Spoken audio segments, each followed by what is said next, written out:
A la primera volta a Badalona, el Fiat Joventut ja va patir per doblegar l'equip gallec. I ara que està immers en la zona de perill de descens, la dificultat és màxima. El base de la penya, Albert Oliver, considera que cal anar amb respecte perquè és un equip que arriba en un gran moment.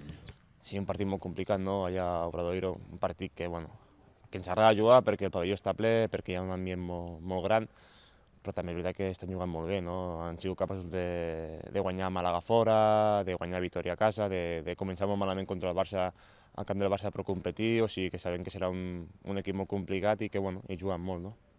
Pel base de Terrassa, l'equip verdinegre està, tot i la derrota contra Gran Canària, en el seu millor moment del curs.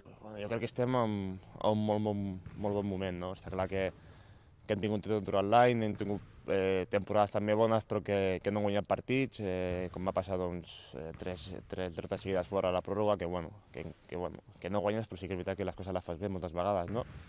Però sí que com a joc i com a resultats crec que estem en el millor moment ara mateix, no?